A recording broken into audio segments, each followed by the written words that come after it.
My project is called Columbiner, Culture, and Community. For this ethnography project, I chose to research Columbiners. Columbiners are a subculture located on the social media platform of Tumblr. I chose to research this subculture because I have worked in gun violence prevention for many years, and the Columbiner community has been connected with multiple mass shootings. I wanted to further explore the effects of the community, especially on a social media platform that is accessible to young and impressionable minds. My main research question was as follows. According to Columbiners themselves, what is the purpose of Columbiner culture, and what does it mean to call yourself a Columbiner? Other guiding questions were as follows. What led members to the Columbine community?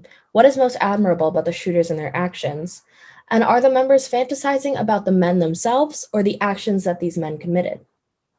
To answer my multiple research questions, I use qualitative ethnographic research consisting of observations and research through Tumblr over a multi-week period. In observing the Tumblr blogs and forums, I was able to keep up to date with the new posts being made in the community. I observed the different groups within my subculture and watched as they separated themselves. Most of my personal research was done through observation as opposed to one-on-one interviews due to the sensitive nature of the subculture as well as safety concerns. For interviews, excerpts, and quotations, I relied heavily on an essay called Dark Fandoms, an Introduction and Case Study by expert psychologist Ryan Brohl. This essay was especially helpful because he studied the same group of blogs I observed on Tumblr. Categories of Columbiners. Before I am able to convey the findings of my research, I must explain the first conclusion I came to through my research. I realized through my research that there are three categories of self-identified Columbiners. They are called grievers, idolizers, and copycats.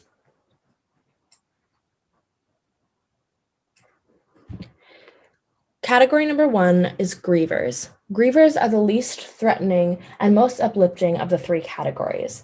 The purpose of these blogs are to memorialize and honor the victims that have been lost in these shootings. Category two, idolizers. Idolizers are the category of Columbiners who connect with the shooters and view them as heroes.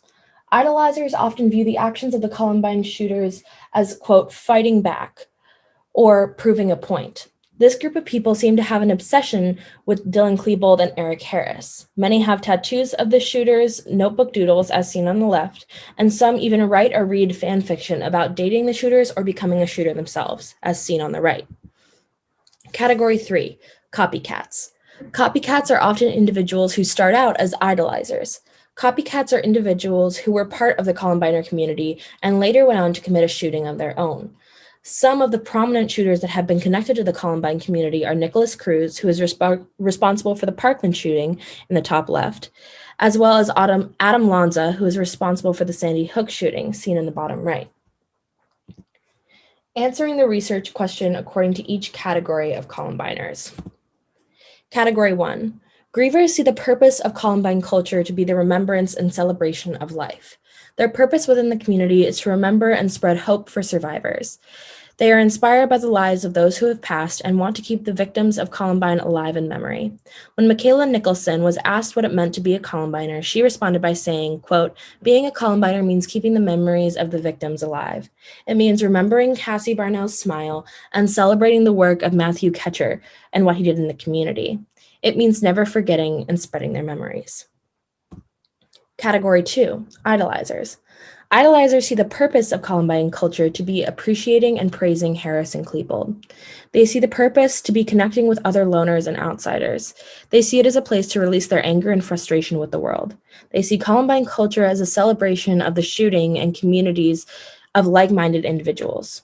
When longtime Columbiner blogger was asked what it meant to be a Columbiner, he responded by saying, quote, it means always appreciating Dylan and Eric, remembering their bravery and what they were able to do, being inspired by them, especially when I'm down. It also means being a part of a group where people understand. It means having people who understand my impulses and my anger. It means I have people who will support me if I finally choose to create my own Columbine. Category three, copycats. Copycats see the purpose of Columbiner culture to be spreading the violence. They believe that the community is made to foster violence. Many of the copycats begin as idolizers, and their obsession grows past a certain point, leading to their copycat actions. When Nicholas Cruz was asked about his connections to the Tumblr Columbiner community, he said this, quote, "It wasn't a big deal at first. I thought it was just a group of people who understood me. But the deeper I got, the more people encouraged my anger at the world. I wrote on a forum a few days before I did it, and everyone responded encouraging me. So I did it." So why does this subculture matter? This subculture matters because it's capable of causing actual harm. Copycats are more common than you may suspect. Let's take a look at the number. Since 1999, there have been 61 school shootings committed by self-described Columbiners, many of whom owned or created popular blogs. The 61 school shootings have had a total of 261 deaths and a total of 421 permanent injuries or paralyzations. While those numbers are staggering, those numbers are only accounted for those shooters who have confessed their connection to the Columbiner community. It is suspected by law enforcement that more than half of the 231 school shootings that have taken place in the US since Columbine were inspired or encouraged by the Columbiner online community. So it is clear that this culture or community online can be dangerous for growing minds especially, or for anyone who has misplaced anger and is on the internet.